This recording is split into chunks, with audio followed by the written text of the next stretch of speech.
नमस्कार छात्राओं, मैं डॉक्टर रंजीता गर्ग, सहायक आचार्य समाजशास्त्र, सेठ मुरलीधर मानसिंह राजकीय कन्या महाविद्यालय भीलवाड़ा। आज की इस वीडियो में हम खंडित श्रेणी में लघु रीति द्वारा समांतर माध्य निकालना सीखेंगे। पहले हमने प्रत्यक्ष रीति द्वारा समांतर माध्य निकाला। आपको ध्यान होगा जब हमने व्यक्तिगत श्रेणी के बारे में बात की थी तो वहां पर लघु रीति द्वारा समांतर माध्य निकालने के लिए हमने पहले ए निकाला था। आज हम इस उदाहरण द्वारा इस चीज को समझने का प्रयास करेंगे। ये उदाहरण वही है जो हमने खंडित श्रेणी में प्रत्यक्ष रीति द्वारा समांतर माध्य निकालने के लिए इस्तेमाल किया था। कुछ छात्रों की यहाँ पर फ्रीक्वेंसी दी गई है। छात्रों की संख्या जो है वो हमारे लिए फ्रीक्वेंसी होगी और छात्रों को जो अंक प्राप्त हुए हैं वो हमारे लिए x या पद मूल्य है। यहाँ पर 24 अंक 4 छात्रों को प्राप्त हुए हैं, 23 अंक 6 छात्रों को।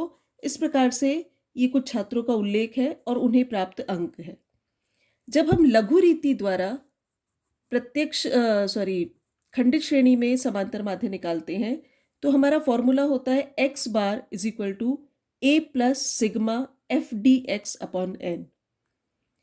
ए का मतलब यहाँ पर होता है कल्पित माध्य।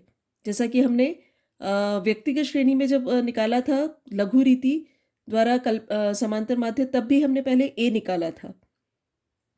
पहले हम ए एक कल्पित माध्य के रूप में लेते हैं और उसके आधार पर dx निकालते हैं। dx क्या होता है? ये जो x है हमारा, इसमें से जब हम a को माइनस कर देते हैं तो उसे हम कहते हैं dx। लेकिन यहाँ पर क्योंकि आप देख रहे हैं कि क्रम जो है वो अनियमित है, कहीं 24 है, नीचे 18 है, उसके बाद वापस बढ़ते हुए क्रम में है, तो इसे सबसे पहले हम आरोही क्रम में लगाएंगे, यानी सबसे छोटा नंबर सबसे पहले लेंगे और उसे बढ़ते हुए क्रम में लगाएंगे। तो यहाँ हम देख सकते हैं 10 सबसे छोटा नंबर है। 10 अंक प्राप्त करने वाले विद्यार्थियों की संख्या 5 है, उसके बाद 15 है तो 15 की संख्या 7 है। तो इस प्रकार से हम देखते हैं जब हम इसे आरोही क्रम में जमाते हैं तो 10 अंक प्राप्त करने वाले विद्यार्थी 5 है, 15 अंक प्राप्त करने वाले 7, 18 अंक प्राप्त करने वाले 5 और इसी क्रम में 30 अंक प्राप्त करने वाले 3 विद्यार्थी टोटल है। अब यहाँ सबसे पहले कल्पित माध्य निकालने के लिए मैंने आपको कहा था कि ये जो टोटल नंबर है 1 2 3 4 5 6 7 8 9 10 में से जो छठा नंबर है उसे हम कल्पित माध्य के रूप में ले सकते हैं। यानी ये जो है इसे हम कल्पित माध्य लेंगे। यहाँ पर a हम मान लेते हैं 22 को, क्योंकि छठे नंबर पे जो वैल्यू है, पद मूल्य है, वो हमारा 22 है। तो a इज इक्वल टू हम 22 मान लेते हैं। उसके बाद dx निकालने के लिए, जैसा कि आपको पता है dx का मतलब होता है x माइनस a, तो dx निकालने के लिए हम 10 माइनस 22 करेंगे।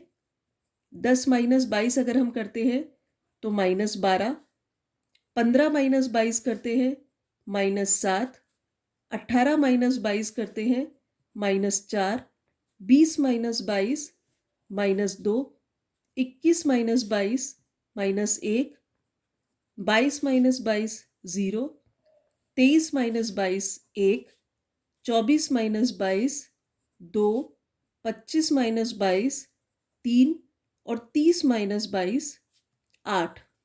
ये हमारा dx हमें प्राप्त हो गया। dx हमने निकाला x में से a को माइनस करके। अब हमें निकालना है हमारे फॉर्मूले के हिसाब से f dx। f dx निकालने के लिए हम क्या करेंगे, ये जो हमारा f है इसकी संख्या को हम dx की संख्या से गुणा कर देंगे। x dx इंटू f अगर हम करेंगे तो हमें f dx प्राप्त हो जाएगा। यहाँ 12 को 5 से अगर हम इंटू करते हैं, माइनस का साइन है तो -60, -49, -20, -6, -2, 10 को 0 से इंटू करेंगे 0, 6, 8, 15 और 24। हम इन दोनों को नंबर को इंटू करते हैं तो हमें एफ डी एक्स प्राप्त हो जाता है। जहाँ पर माइनस का साइन है, क्योंकि प्लस माइनस को अगर इंटू किया जाता है तो माइनस का ही साइन आता है, तो माइनस आएगा और बाकी के नंबर्स में प्लस आएगा। तो इस प्रकार हमने ये एफ डी एक्स प्राप्त कर लिया। सिग्मा एफ डी एक्स प्राप्त करने के लिए हमें क्या करना पड़ेगा, इन सारे नंबर्स का हम टोटल कर देंगे। इन सारे नंबर का टोटल करते अगर हम, तो हमें माइनस के इन सारे नंबर का टोटल करने पर -137 प्राप्त होता है, और प्लस के हमारे पास आते हैं ये जो नंबर है इनका टोटल करने पर 6 और 8 14 और 15 29 और 24 करके हमारे पास नंबर आ जाते हैं 53, यानी -137 और +53। इसके अनुसार हमारा अल्टीमेट नंबर हमें मिल जाता है -84। अब जो हमारा फॉर्मूला था उसे हम यहाँ लगाते हैं, x bar is equal to a plus sigma f d x upon n। n जो है वो हमारा 50 है, n निकलता है हमारा छात्रों के टोटल नंबर से, यानी कितने छात्रों की बात की जा रही है, तो टोटल 50 छात्र है ये, तो इसके अनुसार हमारा n है 50। a हमारा कल्पित माध्य 22 है, तो 22 प्लस, क्योंकि एफ डी एक्स जो हमारा निकला है वो -84 है, इसलिए हम -84 अपॉन 50 करेंगे। इसको जब हम सॉल्व करते हैं तो आप जानते हैं इसे डिवाइड करने के लिए हम जितना चाहे यहाँ पर काट भी सकते हैं, या डायरेक्टली आप इसे डिवाइड कर सकते हैं। तो हमें मिलेगा 22 प्लस, और क्योंकि प्लस माइनस है तो यहाँ पर हमारे पास आ जाएगा -1.68। 22 -1.68 का मतलब होता है 20.32। यही आंसर हमारा प्रत्यक्ष रीति से भी हमें प्राप्त हुआ था, और यही आंसर हमें लघु रीति से प्राप्त होता है। -84 को 50 से अगर हम डिवाइड करते हैं तो 1.68 आता है, उसे हम 22 में से माइनस करते हैं क्योंकि यहाँ पर हमारे पास माइनस का साइन है, तो हमारा आंसर आता है x bar is equal to 20.32, यानी जो प्राप्तांक है वो उसका समांतर माध्य जो आपका होगा वो 20.32 ही प्राप्त होगा। एक अन्य उदाहरण से हम इसे समझ सकते हैं, जो हमने पहले वजन के बारे में उदाहरण लिया था कि वजन वृद्धि किस प्रकार से बालकों में हुई है एक पर्टिकुलर समय में, कि 1 किलो वजन बढ़ा है 3 बालकों का, 2 किलो वजन बढ़ा है 4 बालकों का। तो यहाँ पर भी अगर हमें लघु रीति द्वारा समांतर माध्य निकालना है तो हमें फॉर्मूला वही अपनाना है, a plus sigma f d x upon n. यहाँ पर a हम लेंगे 1 2 3 4 5, पांचवें नंबर को अगर हम हमारा कल्पित माध्य लेते हैं तो पांचवें नंबर पे जो वजन है, ये फ्रीक्वेंसी है, ये हमारे पास n हो जाएगा टोटल, और ये हमारा जो है कल्पित माध्य हो जाएगा 5। अब dx निकालने के लिए हम क्या करेंगे, x माइनस a करेंगे हम। 1 - 5 किया तो हमारे पास आ जाता है -4, 2 - 5 -3, 3 - 5 -2, 4 - 5 -1, 5 - 5 0, 6 - 5 1, 7 - 5 2, 8 - 5 3, 9 - 5 4।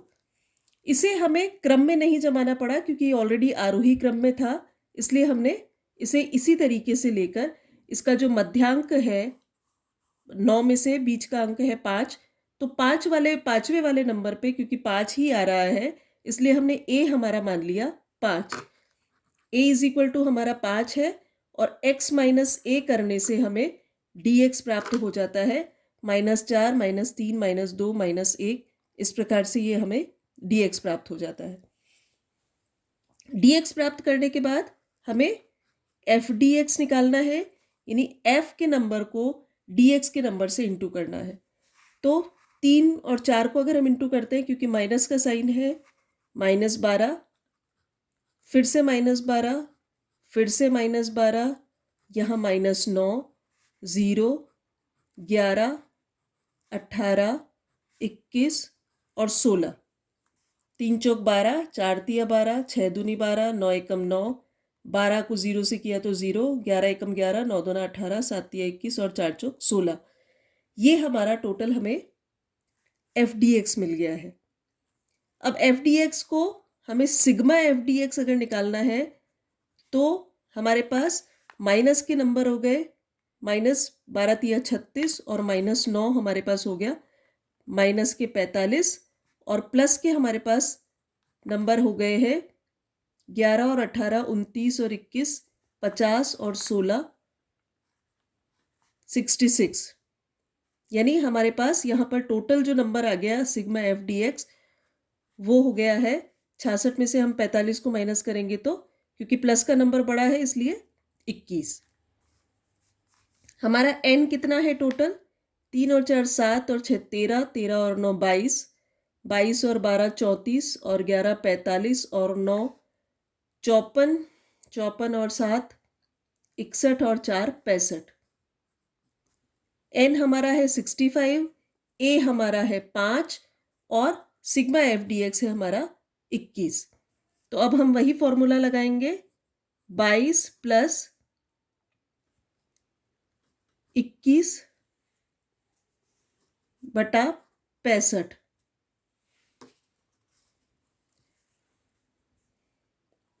22 नहीं, यहाँ पर हमारे पास 5 है क्योंकि हमारा कल्पित माध्य 5 था। 5 प्लस 21 बटा 65।